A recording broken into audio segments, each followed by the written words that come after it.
hadalhayn iyo jawaab sugid kadib xukuumadda federaalka Soomaaliya ayaa maanta waxay ka hadashay sargaalka qalbi dhagax oo ka tirsanaa jamhadda ONLF shir ay isugu yimaadeen xubnaha golaha wasiirada Soomaaliya ayaa lagu sheegay in sargaalkani uu gacan saar buuxa la lahaa kooxaha argagixisada gaar ahaan ONLF iyo Al-Shabaab. golaha ayaa ugu horeyn warbixin ka dhageystay hay'adaha amniga ee la xiriira xaaladda amni ee dalka guud ahaan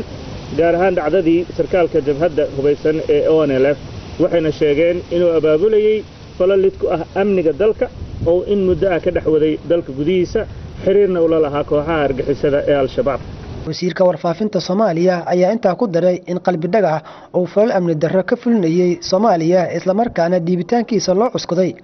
heshiis ay hore u galeen dawladaha Soomaaliya iyo Itoobiya kaasi oo ay saxeen wasiir ka tirsan xukuumadii dawladda Xasan Sheekh Maxamuud.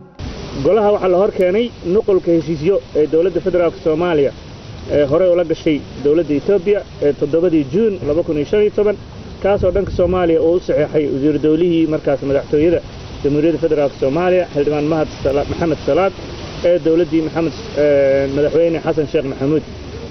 heshiiskan ayaa u aqoonsanaya kooxaha hubeysan oo ay ka mid yihiin Al-Shabaab iyo jabhadda ONLF inay qatar ku yihiin amniga labada dal meelna looga soo wada jeesto oo labada dal iska kaashanayaan si wada jir ah. waxaa sidoo kale la hor keenay golaha wasiirada heshiis la saxeexay 2 May 2016 oo dawladda federaalka Soomaaliya iyo dawladda federaalka Itoobiya ku heshiiyeen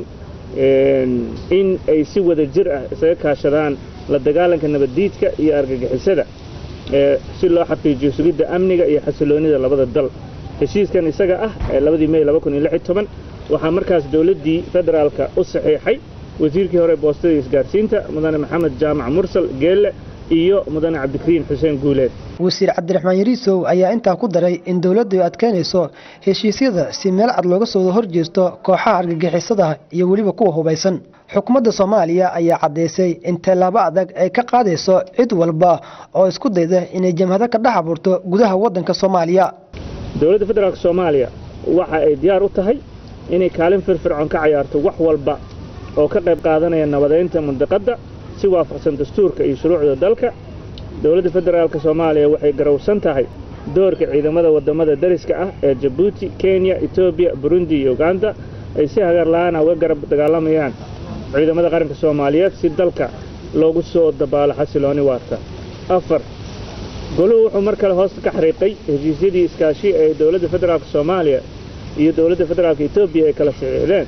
sida heshiiskii 7 Juun 2015 iyo heshiiskii 2 May 2016 oo tilmaamaya in dhan looga soo wada jeesto arrimaha amniga iyo nabad ku wada noolaanshaha mandaqada. heshiisyadan waxay si cad u qeexayaan kood in cadowga labada dhinac ee Al-Shabaab iyo jabhadda ONLF ay qatar ku yihiin amniga labada dal meelna looga soo wada jeesto oo labada dal iska kaashadaan si wada jir ahna ula dagaalamaan. 5 waxaa reeban isla markaasna mamnuuca in jamhuuriyadda Soomaaliya gudaheeda ay kooxaha argagixisada iyo kooxaha hubeysanba ka dhigtaan gabaad ay dagaalada iyo colaadaha ka horinayaan oo ay kaga duulaan wadamada jaarka ah.